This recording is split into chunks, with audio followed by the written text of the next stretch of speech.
Bienvenue dans Smart Bourse, votre double dose quotidienne de marché en direct sur Bismart. Chaque jour à la mi-journée, 12h30, 13h. Et en fin d'après-midi, la grande édition pendant 1 heure à partir de 17h, rediffusée à 20h sur Bismart TV.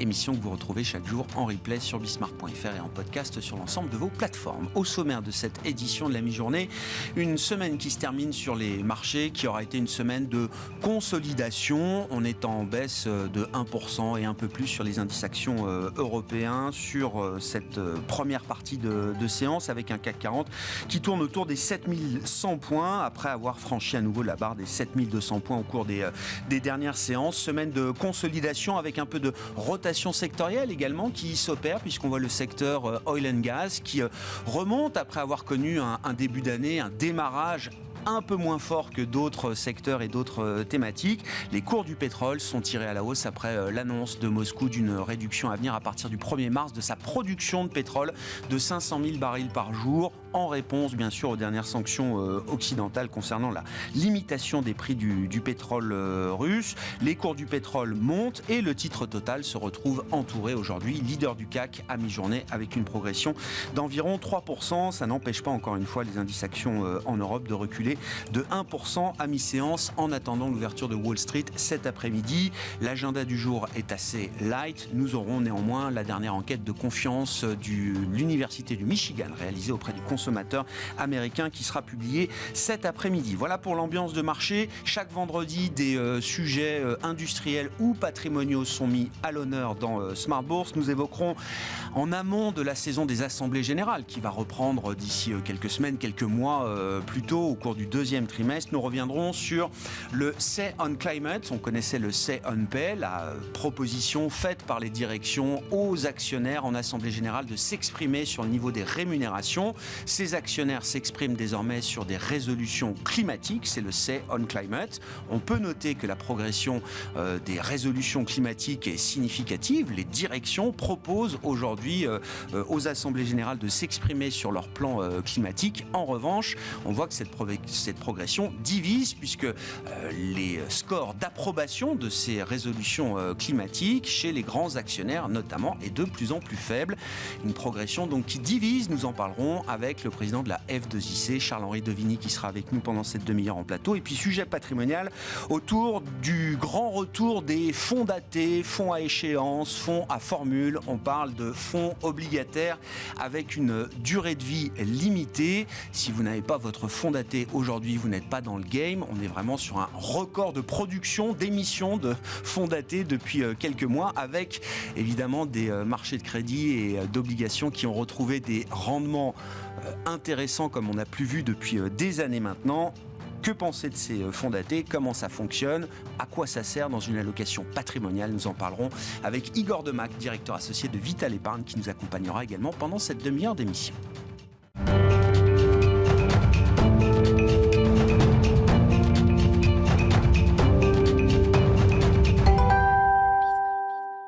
Mais d'abord, le sujet du Say on Climate avec le président de la F2IC qui est avec nous en plateau, Charles-Henri Devigny. Bonjour Charles-Henri. Bonjour Grégoire. Merci beaucoup d'être là, la Fédération des investisseurs individuels et des clubs d'investissement. On ne va pas lancer la saison des AG parce qu'on est encore un petit peu... On en reparlera à la fin de ce trimestre, effectivement.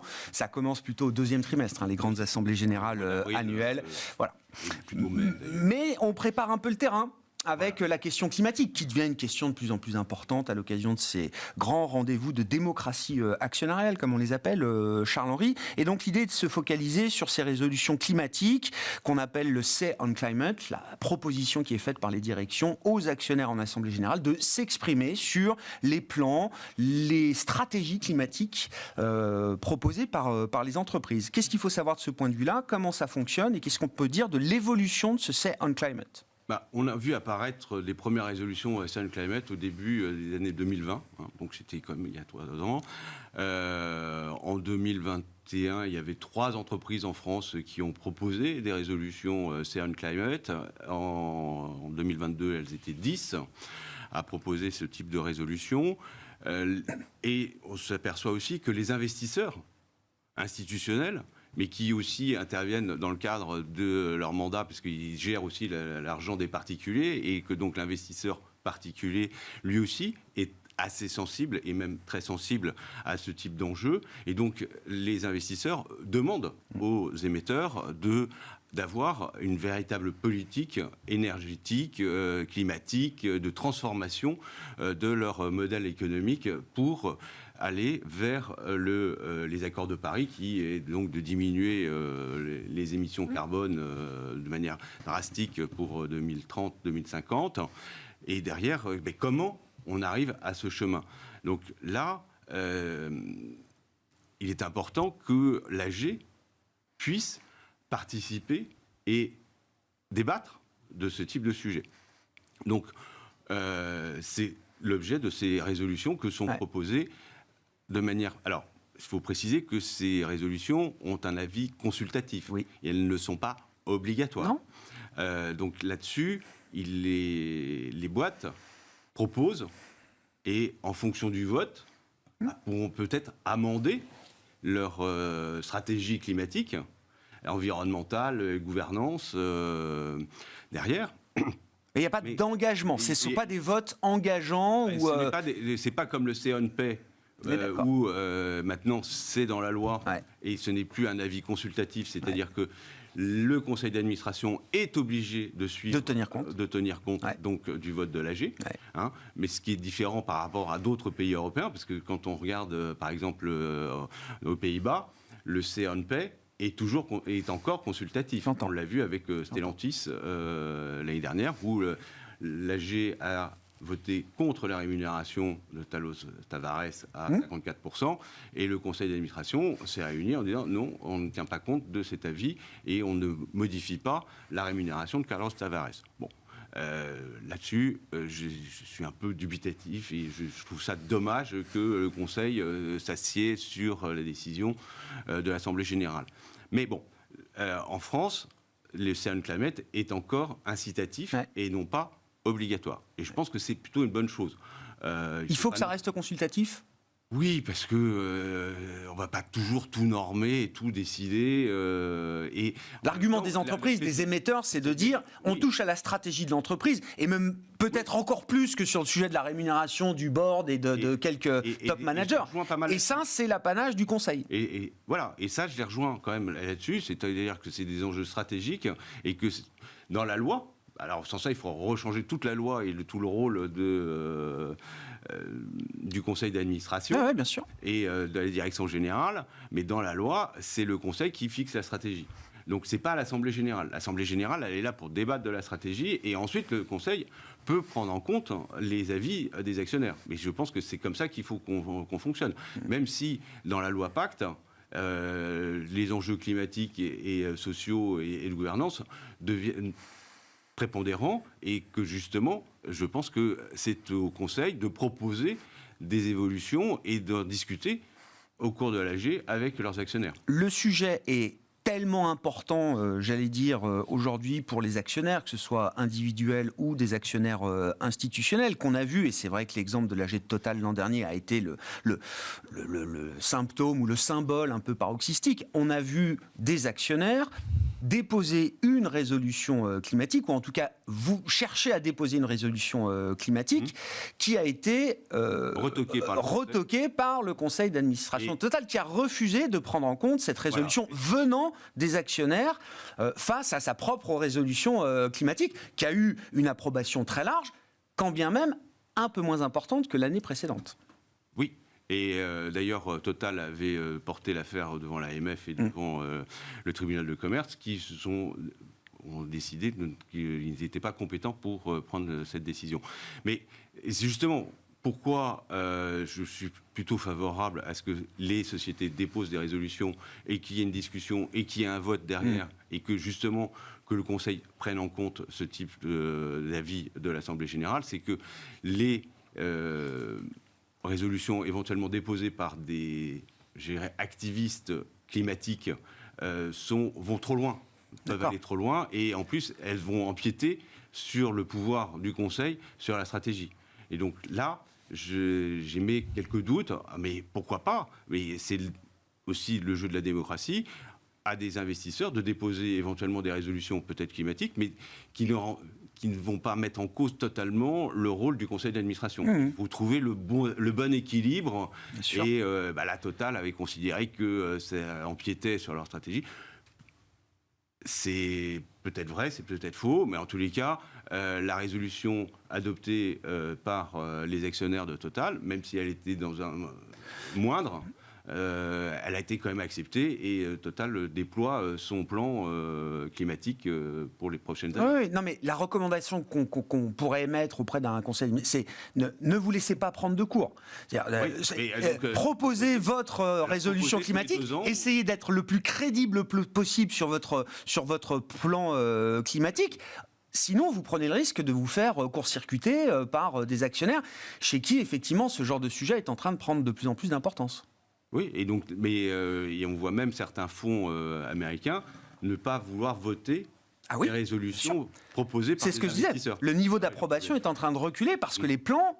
Alors au début, il n'y avait pas de résolution climatique. Donc le seul fait qu'on propose une résolution climatique, ça déclenchait une forme d'enthousiasme dans la démocratie de l'Assemblée générale. Là, maintenant, on regarde ce qu'il y a dans ces résolutions climatiques. Oui, évidemment, il ne faut pas que ça soit bien sûr. Le truc plan-plan. Je vais faire en sorte que on va réduire mes émissions carbone, voilà. Non, il faut qu'à un moment ou à un autre, il faut que ce soit crédible. Des engagements. Bien sûr, je crois que tout le monde travaille un peu sur ces sujets en profondeur aujourd'hui.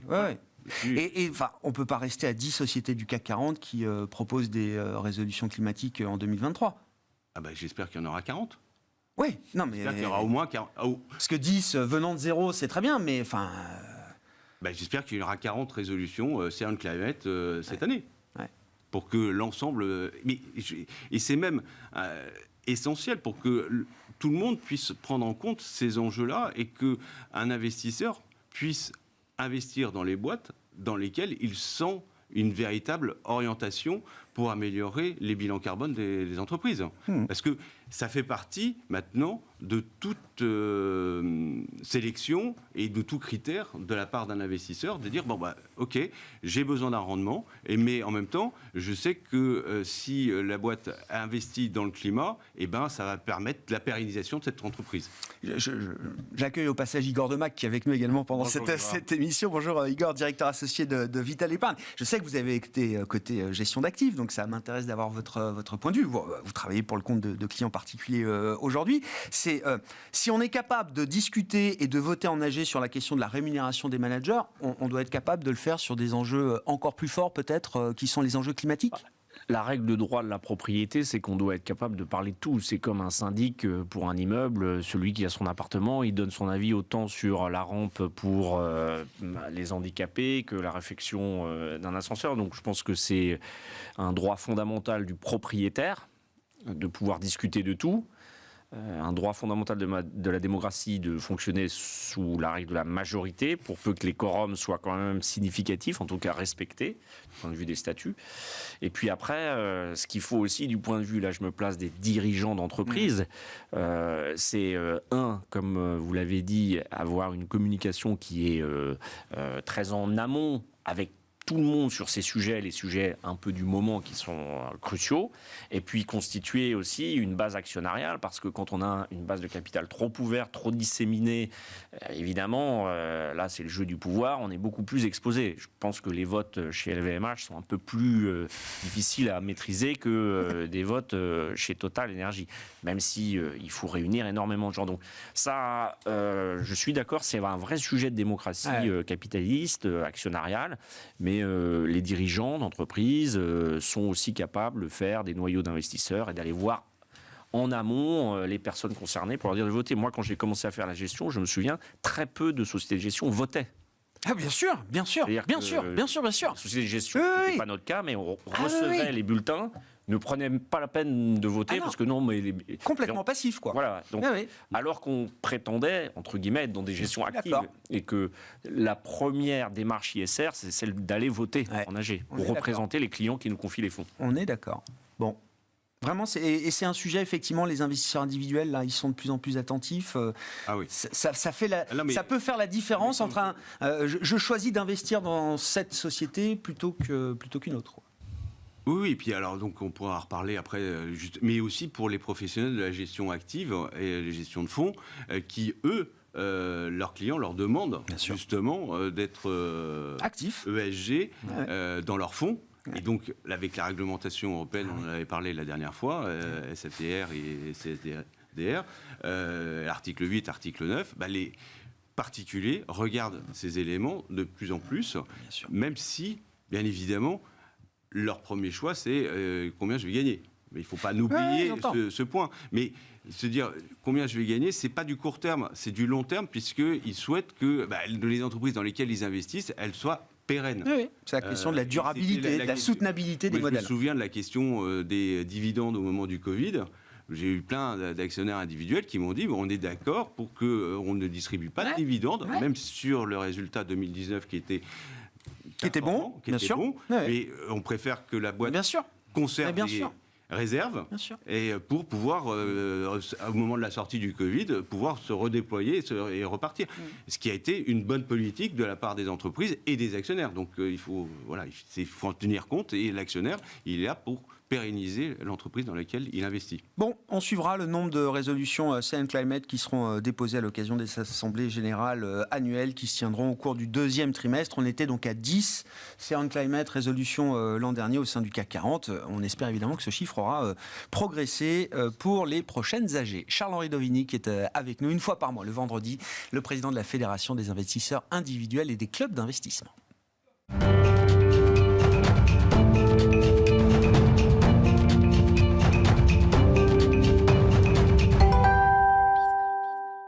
Le sujet patrimonial de ce vendredi, c'est le sujet des fonds datés. Si vous êtes investisseur, conseiller avec un conseiller en gestion de patrimoine ou financier, on vous a sans doute proposé un fonds daté ces dernières semaines et ces derniers mois. Igor Demac donc est avec nous au plateau, je le rappelle, directeur associé de Vital Épargne.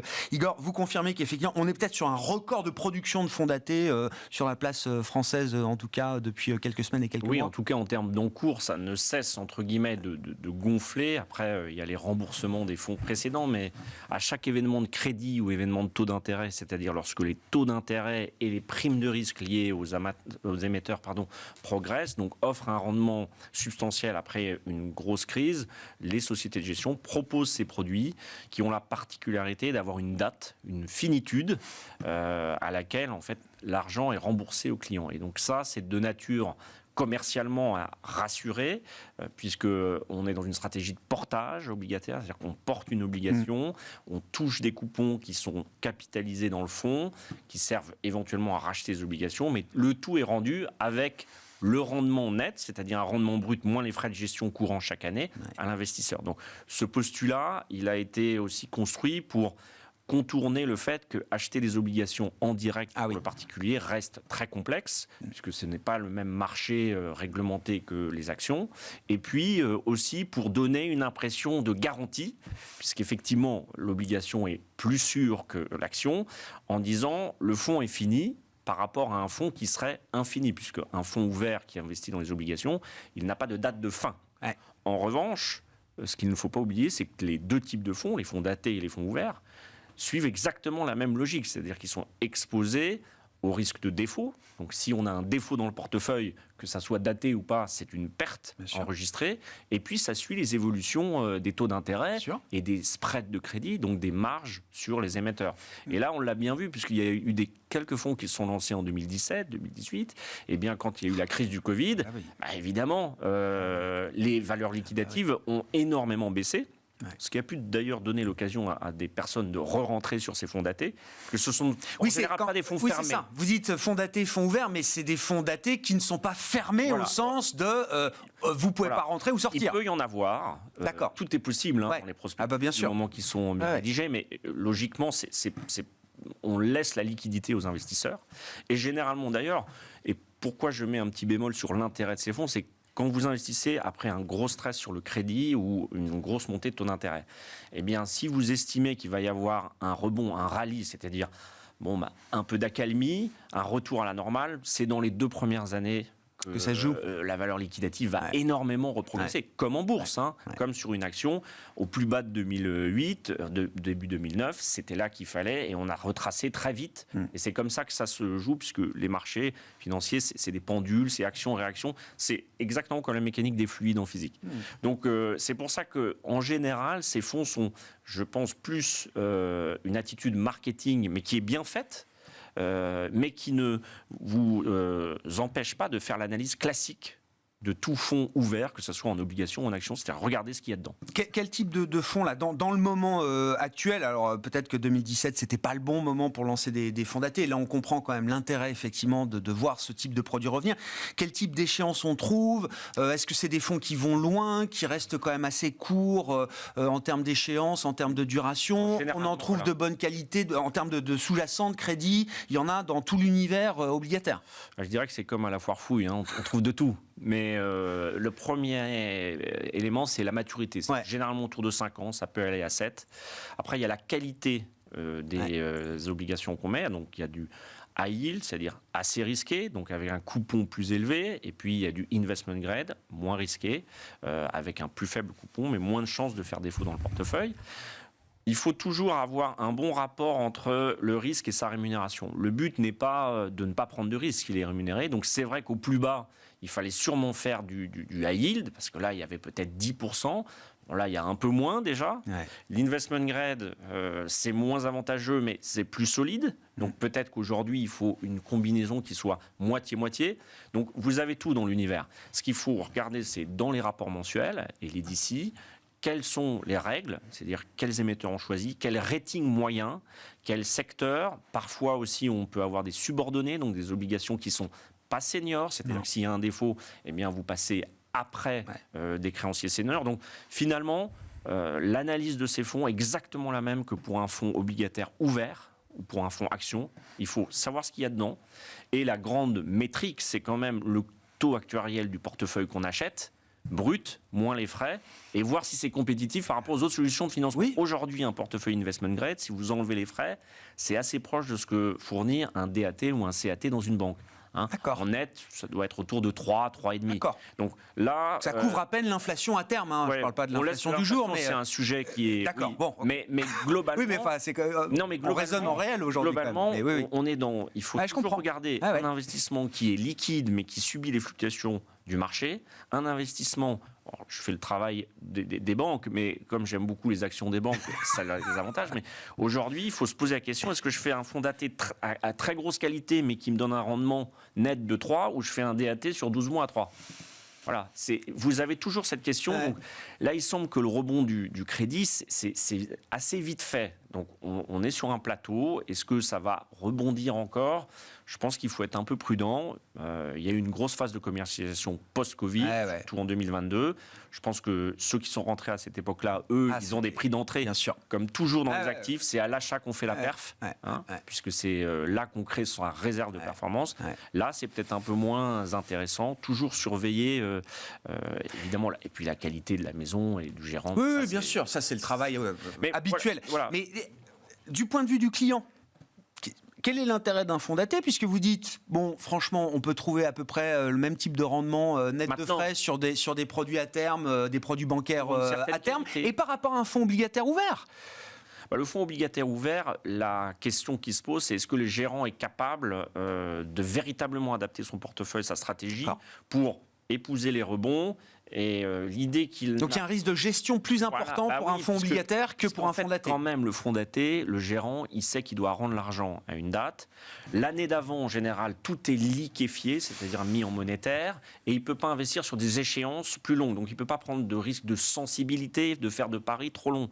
Et c'est ça aussi qui est intéressant dans ces fonds, c'est qu'il y a un scénario qui est relativement bien défini, un peu comme les produits structurés aussi, dès le démarrage, avec un risque de défaut et un risque de retrouver son capital qui est beaucoup plus maîtrisé que dans un fonds ouvert où on a énormément d'allées et venues, sachant aussi qu'il y a une donnée un peu de flux, c'est que les fonds datés, ils attirent énormément de souscriptions au début. Donc, on a une masse, elle bouge très peu après, et on sait qu'on n'a normalement pas de sortie. Un gérant, il gère toujours moins bien quand il est en flux sortant, quand il est en flux entrant.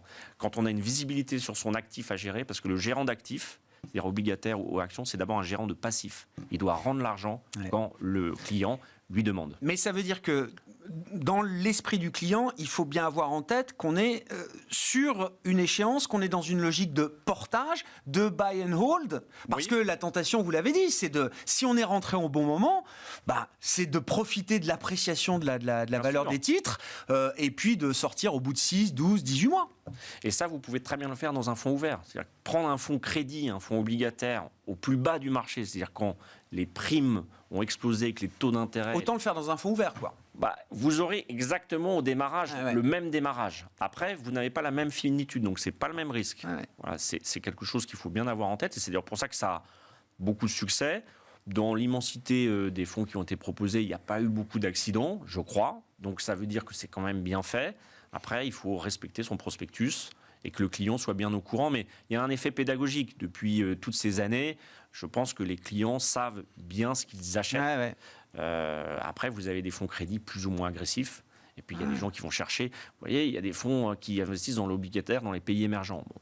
Donc, il y a bien un marché pour tout le monde avec son appétence au risque. Et puis après, il y a dans son allocation combien on veut en mettre, combien on veut avoir d'argent en banque qui verse 3% avec une liquidité maximale et aucun frais. Parce que la banque sur les CAT ne prend pas de frais en général. Donc voilà, aujourd'hui ça a beaucoup bougé, mais moi je trouve que c'est très intéressant parce que comme l'argent vaut quelque chose, ça se fait poser les bonnes questions.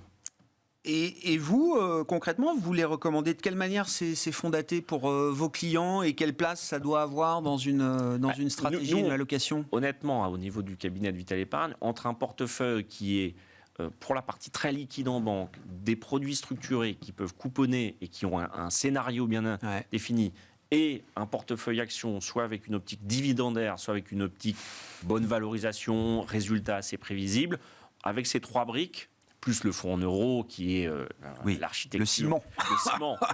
Même si nous, ce n'est pas la majorité de nos clients, mais il faut quand même reconnaître que c'est le point de départ quand même. Qui est nantissable facilement. Là, je trouve qu'on peut tout à fait faire une bonne gestion sans avoir recours forcément au fonds daté. Fonds daté, c'est très utile quand on a une partie obligataire assez importante, qu'on ne veut pas aller mettre plus dans le fonds en euros, qu'on n'aime pas sa banque. Et c'est vrai que ça donne... Mais moi, je pense que c'est surtout très utile si on le time bien. Au départ.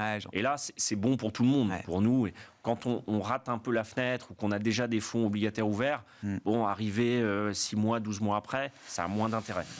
Les spreads de crédit sont violemment resserrés. C'est incroyable.